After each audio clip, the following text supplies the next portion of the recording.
Hey guys, I'm sure coming at you today in Raid Shadow Legends with another champion guide. Welcome to the channel. Welcome to the guide, guys. We have Valkanen today, and I am super excited. He has so unbelievably surpassed my expectations. And if you're coming here from the main YouTube channel, Raid Shadow Legends, welcome as well to some bonus content for you guys.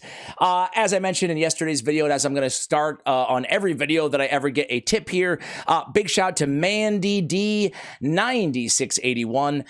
Really like seeing these guys. I'm glad you show both PvE and PvP potential. Thank you so much, Mandy, for the $2 super thanks. I really appreciate it. Today on Valkanen, we have a lot of requests for Lady of Irith, Valkanen. I actually don't have Lady of Irith, but hopefully we do have her soon. She seems interesting, to say the least. We have Ben looking for a Valkanen guide. We have Robert Kuzma looking for a Valkanen guide. New Void Lego. Dude, this guy is... he's really something special here. Chris, I just like drooled all over him on the main video, which I'm sure a lot of you guys, again, are coming from. Please check out Valkanen with Wukong. Oh, that's what it's about, man. That's what it's all about. Loving the vids as always. Pulled my first Void Legendary yesterday. Valkanen. Oh my God. Congratulations. Damn, because you got a good one. Let's go ahead and see what Valkanen is all about.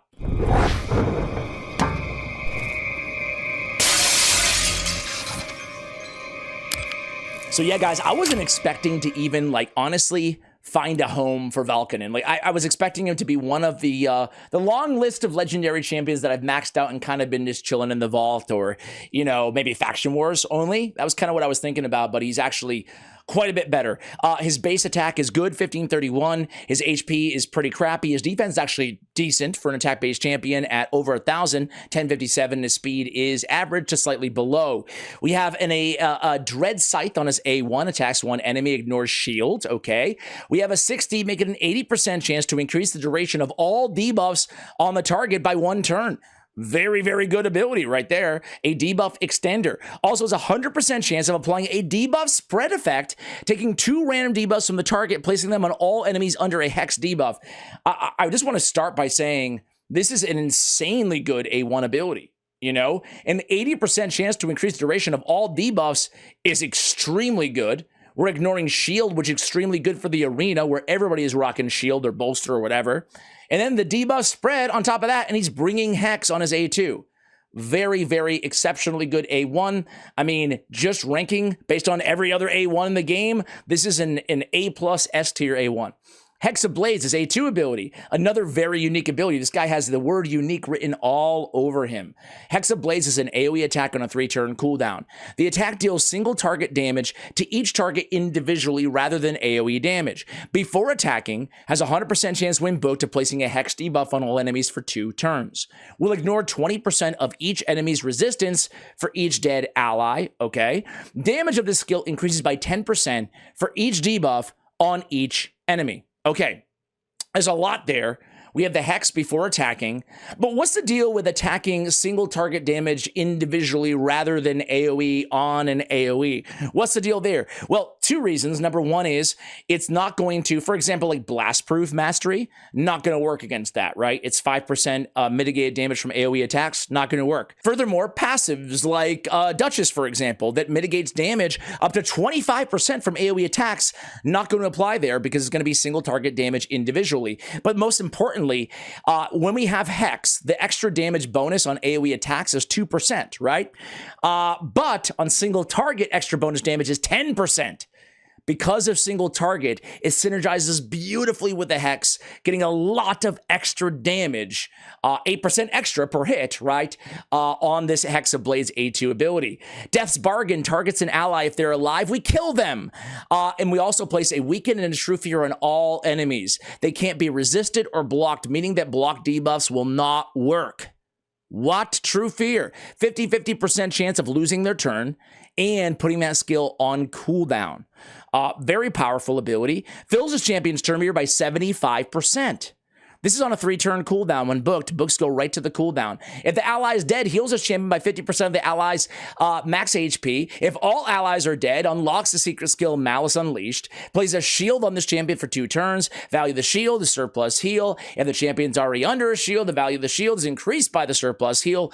Turn meter fills 75%. More often than not, we're going to be sacrificing and killing an ally. So the first paragraph is all we really need to focus on for, the majority of situations. On Malice Unleashed, this is a secret skill that we're unlocking with the A3 Death's Bargain. Malice Unleashed is an absolutely insane secret skill. Attacks one enemy before attacking, steals all buff from the target, cannot be resisted. So we're stealing all buffs. Great. If the target has attack equal to or higher than this champion's attack, the attack gains a bonus damage multiplier equal to the target's attack, not applicable to bosses. So now we're basing it on whatever's higher, theirs or ours. If the attack is less than this champion's, this attack will ignore 50% of the target's defense, which gives us reason to build him with a lot of attack. This attack will also ignore block damage, unkillable, shield, ally protection, places a block revive debuff on the target if they're killed. I don't know why it words it like that, but just basically it blocks revive, okay? If you kill him, it's block revived. You don't need to say it's a debuff. We get it. They're blocked. Anyway. Very, very good skill. Massive, massive damage. It behooves you to build him with a lot of attacks so you can ignore 50% of the target's defense. Phantom Bulwark. Oh my God, it just keeps going on this dude. I said this on the main video, but you need like bookmarks because there's so many chapters to what this dude does. Phantom Bulwark is a one-turn cooldown, right? Look at this. Look at all these debuffs. Plays the shield buff in this champion each time an ally or an enemy champion dies. The value of the shield buff is equal to 50% of the dead champion's max HP. The shield buff cannot be removed, stolen, or transferred. If this champion is already under a shield, the value of the shield is increased by 50% of the dead champion's max HP. So already, that's an insanely good shield. A 50% of the dead champions, and this is a one-turn cooldown, okay? Passive effect. Whenever an enemy hits this champion, while they're under a shield debuff, place a random debuff on the attacking enemy. True Fear, freeze, provoke, petrification, sleep, and stun for one turn. Any other debuff placed for 2 turns will ignore 20% of the enemy resistance for each dead ally. Cannot place boss-exclusive debuffs, sheep, or smite. So we've got everything else under the sun on this passive. Insanely, insanely strong here. I mean, the shield itself is really, really big.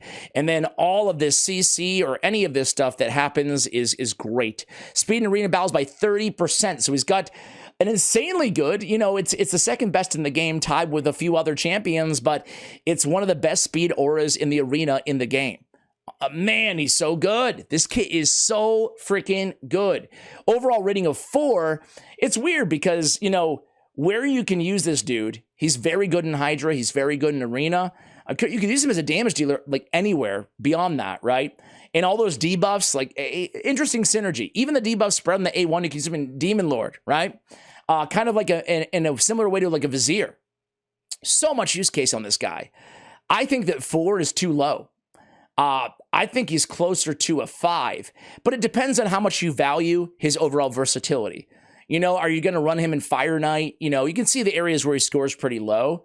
Dreadhorn, Nether Spider, whatever. But where he shines, he really, really shines. To me, he's a 5 in Hydra. He's a 5 in Doom Tower. He's a 5 in Clan Boss. I wonder why they only give him a star and a half in regular Clan Boss. And then we have a 5 for me in the Arena, not even close. The combos you can pull off with this dude are insane. A 3.6 multiplier on this A1, and that ignores the shield as well, right? On the A2, it's a 4.2 multiplier, okay? On the A3, it is a nothing. And then on the Malice Unleashed, the secret skill is a 7.5 multiplier. But again, we get they ignore 50% defense, which is one of the hardest hitting attacks when you pull it off. Ignore 50% of defense on a 7.5 multiplier. That's insane. So you can definitely deal some damage. Okay, let's get into this, guys. Let's get into this. Let me show you how I have him built really quickly here. There's a lot. No, I don't want this. Get out of here with the lightning offers. Close. All right. Let me show you how I have this dude built, and then we'll have some fun. What do you say, guys? What do you say? All right, so let me just search for him. And I went for this dude on the guaranteed champion, thinking that I would just do a champion guide here on the channel, and that would be end of it. I didn't think, again, that I was going to actually be using this dude as much as I am. He's made his way into one of my main Hydra teams, you know. I'm not sure if it's going to be team 1, 2, or 3 yet. You know, it doesn't really matter. My teams at this point, they're not really, one is not necessarily better than the other in Hydra on my 3 teams. There's different optimization for different difficulty levels, you know, depending on which difficulty level I'm going under. I can make a whole nother video talking about that another day, but I do have him in lethal and in perception. Ideally, we'd have him in lethal and cruel. We don't, everything in here, or a lot of his stuff, excuse me, cannot be resisted, right? But a lot of stuff does need accuracy too, such as the increasing the duration of the debuffs, for example, or placing the hex to begin with, right? Or all of these passives. So he has some stuff that can't be resisted. He has other stuff that can be. So we do want to pick up, make sure that we have enough accuracy on him. So I do have him total stats here, 100, 242, 408 on the accuracy, kind of speedy, a decent amount of attack. Stat priorities on Valkanen are going to be crit rate, crit damage. Obviously, we want damage from this dude. Accuracy, attack, then speed. Some survivability would be nice too, right? To that end, we have attack on the ring. If I can get there, okay. We have attack on the ring. We have crit damage on the amulet, and then we have accuracy on the banner. Excuse me. We have crit damage on the gauntlets, and I'm actually going to go ahead and see if we can get a crit damage. See if we can get a crit damage ascension stat here. Let's see. Nope. We'll take the HP, though. Not too bad. All right, so we have crit damage on the gauntlets. We have attack percentage on the chest. And we have speed on the boots. I think it's a pretty traditional build for this dude. We don't want him super slow because we want to sacrifice somebody pretty early, get the turn meter boost to 75%, come back on our next turn, and use the Malice Unleashed, right? Okay, let me show you his Blessing and his Masteries. So I went with Phantom Touch, guys. Phantom Touch, I think, is an underrated, just because it's rare. I think a lot of people kind of stay away from it, maybe for the extra hit in Fire Knight, but even for legendaries, I think dealing that bonus damage is very, very nice. However, I think probably the way to go is more often going to be Soul Reap. So I'm actually going to go ahead and make that change right now. I was just experimenting with different blessings. I think Soul Reap's the way to go. Very powerful to have that, not just the extra attack and crit damage and stuff, but also that Reaper with an 8%, scaling up to potentially 20%, right? With more True Fear as well. Okay, so I would go Soul Reap there. In Hydra, you could definitely go Brimstone, right? You'd have the accuracy to pull it off for sure. For Masteries, I have an Arena Nuker build, right? Nothing crazy here, nothing unorthodox or outside the box. Came all the way down, picked up Helm Smasher as our tier 6, picked up a little bit of more accuracy on the way, right? So I am dying to show you this dude a little bit more inside the arena. I do want to flag this as well. There's so many different combinations. We're going to be focusing mainly on Nogdar and on Sun Wukong, but Fortus, he's going to be getting a big buff in a month. Okay, I don't know what it's going to be, but already out the gate, increases the chance of enemy skills failing by 15% when they're under True Fear. Synergizes beautifully with the irresistible True Fear in Valkanen's kit on the A3, right? So 65% chance of losing the turn and putting it on cooldown. He also has the Astral Terrors, which is his secret skill. Sorry, it's been a while since I looked at Fortus's kit. Attacks all enemies ignore 30% of defense against targets under Fear or True Fear. This attack is always critical under targets on Fear or True Fear. Damage of the skill increased by 10% for each Fear or True Fear on the enemy. There's a lot of synergy there, obviously. I cannot wait to try a Fortus, a Sun Wukong, and a Valkanen all on the same team. Like, can you picture that? It'd be crazy.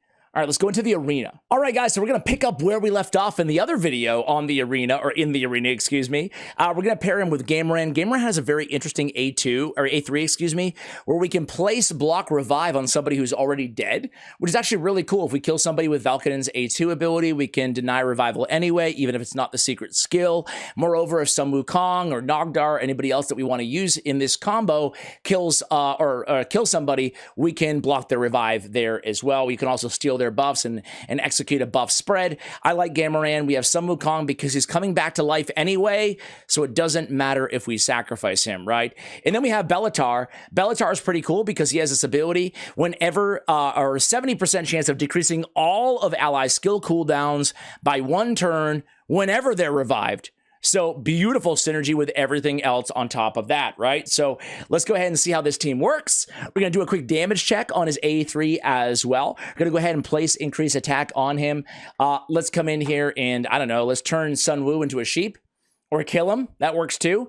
Let's see. So we killed Sun Wukong. They do have a reviver on their team, but as I said, we can come right in here and place a block revive, which is really cool. Now we can sacrifice Sun Wukong with the A3. We have a 75% turn meter fill. We can just revive him with a reviver. If we didn't have one, he'd revive himself.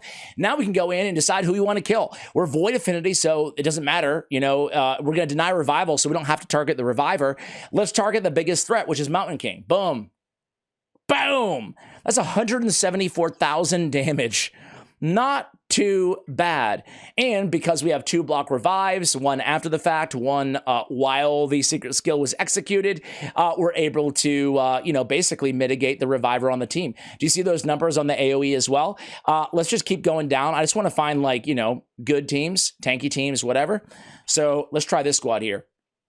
I am going to go into the arena with this champion as well. I think we actually have faction wars open too. We have Stone Skin, every buff known to man. Let's come in here right now and just steal some of this stuff, right? Play some block buffs, and then let's steal some more. Let's do that, right? Steal some more. Okay, let's sacrifice. Well, Sun Wukong, you hate to sacrifice him with the with all this going on, right? So we're going to sacrifice Gamaran instead. Because, I mean, 2-round Stone Skin, I don't want to burn that. We have a reviver on the team anyway, right? Might as well revive there. Now, I don't want a nerf on this, and I don't think that Plarium watches this channel, so I think we're safe here. But it probably should have been, like, denies revival on the ally, too. Because it just feels like, okay, let's target Duchess. We steal everything. And then we go in, 1-shot kill, block revive. Now we can do the same thing. I mean, how broken is this, dude? And this is a super tanky team that we're going against here, right? Super tanky with a Trunda. Super tanky with a Trunda. But man, oh man, oh man. It's a really, really, it doesn't matter. It doesn't matter the squad. I mean, this one's just going to be the same thing, right? We're going to be able to absolutely decimate them. I want to switch teams. I want to go to Nogdar. I like Nogdar even better because he's immediately alive again. When we sacrifice him, we don't have to wait 3 turns. Not that 3 turns is anything crazy, but still. Now, what he can't do, Nogdar, is what we just saw there from Sun Wukong, right? He can't steal all those pesky buffs, right? But let's go ahead and sacrifice Nogdar again, or excuse me, Sun Wukong again. Come back in here, can revive him anyway, reduce the cooldowns. So we reduce the cooldowns, so we're 1 turn away from the A3 again on Sun Wukong, right?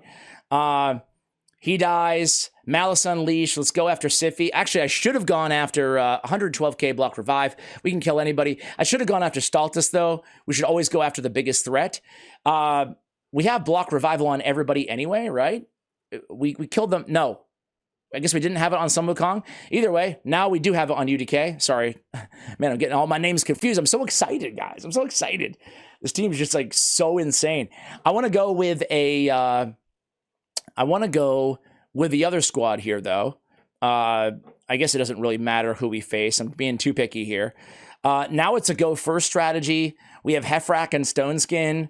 We have the whole shebang here, man. It's very interesting just to run an Arbiter. It used to be like an Arbiter, a turn meter booster, like all the traditional stuff's out the window here. Check out Nogdar. We sacrificed Nogdar. Nogdar's right back with a full turn meter.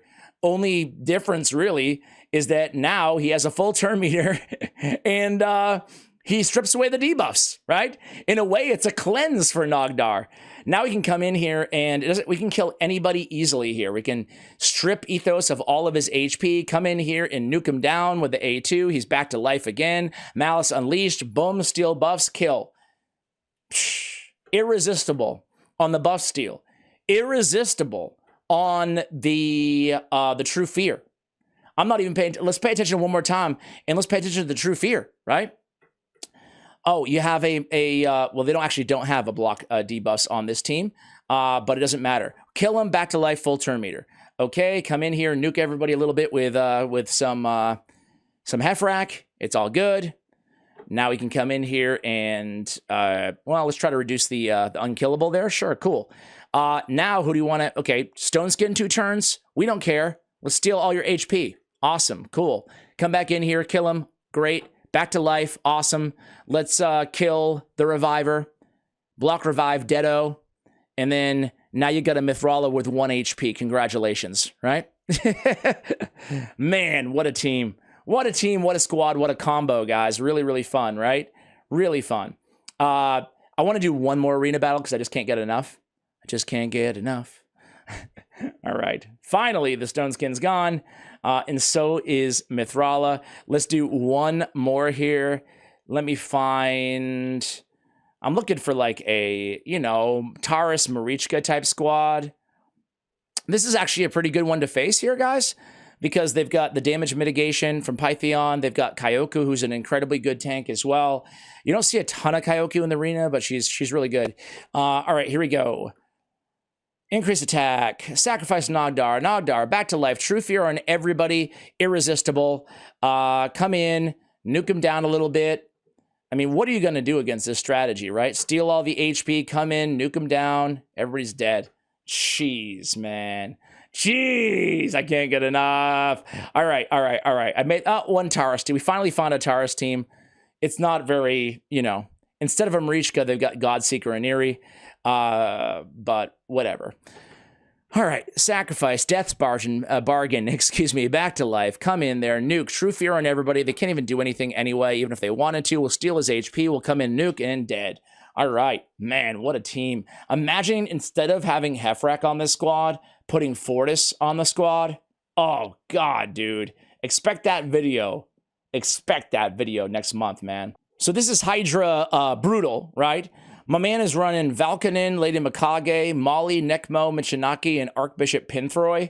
Look at that damage. 120 million damage there, out-damaging Michinaki, the damage lead on the team. All right, so we do have maybe a little bit redundant here in having a Mithrala on the team. You know, having 2 Hexers, but hey, the more Hex, the merrier, right? It's still going to work. It doesn't really matter. If we have 2 of them, we have Krisk as our provoker on the team. Let me show you. Let's sacrifice somebody, right? Well, we don't want to sacrifice Krisk. He's our provoker. Mithrala. Yeah, let's sacrifice Mithrala. We will do some damage with a Trunda. And let's just lock out there. Let's come in here. Let's test out the damage. Let's test out the damage first with full debuffs, and then we'll try a decapitated head. So 312,000, not bad at all. We're going to revive Mithrala. Going to come in here, extend our buffs. Fantastic. We're 1 turn away from our debuffs, but I think Lydia's fast enough that she can lap the Hydra heads. Now we're going to be able to see what he can do, hopefully. I'd really rather have the debuffs on there, on the 1 at a time AoE, like the decreased defense and weaken. You think we can lap back around to him, guys? Let's try to do it. Let's try to do it. Let's A1, 121k, not bad there. So we'll at least have a little bit of I like the having the decreased speed on everybody too. That's going to help us get back to Valkanen in time. So let's try out his A2 ability, right? See what he can do here. Okay, he's almost up. Okay, here it is. So let's see what he can do with the A2. Let's slow it down and really take it all in. Hex, 1 at a time. 400, 600, 600. Yeah, that's some big boy damage there, guys. That is some big boy damage. Forget about, you don't even have to use the A3. You know, it's maybe more of an, you could argue it's more of an arena move, but golly, dude. That's some serious freaking damage on this guy, man. I shouldn't have used the A3 there, but either way, guys, I mean, you saw the end result on USMC. Like, this dude can smack dungeons anywhere. He's got a really cool kit. Keep in mind the True Fear. You can use him in a Doom Tower wave. Let's sacrifice again, and let's just sacrifice again and get one more shot with that Malice Unleashed. All right. Dude, can you guys think of any more interesting combinations with this guy? Any others? Because I've shown you 2, you know, Nogdar and whatever. Let's go in right over here, see what kind of damage we can do. Boom, 844k. not too freaking shabby. I mean, no Trunda. That was like, what, 20 million damage? But yeah, dude, I mean, this guy is the real deal. Big boy damage. We're 7 turns in, 34 million. Now it's a 1-at-a-time Hexblade, 700,000 a pop. Again, 7 turns, 40 million damage, you know? Anyway, guys, that's going to do it for the guide. This guy's insanely good. I really rank him, I don't know, 4.5 out of 5. 5 out of 5. I'm just going to give him a 5, man. He's one of my favorite champions that I pulled in recent memory. Maybe it's one of those games of expectations, right? Maybe it's one of those things where I wasn't sure what to expect, and he absolutely exceeded my expectation. So again, 12 million damage, not bad. He's kind of like hanging in there with Trunda. Thank you for watching, and as always, take care, guys.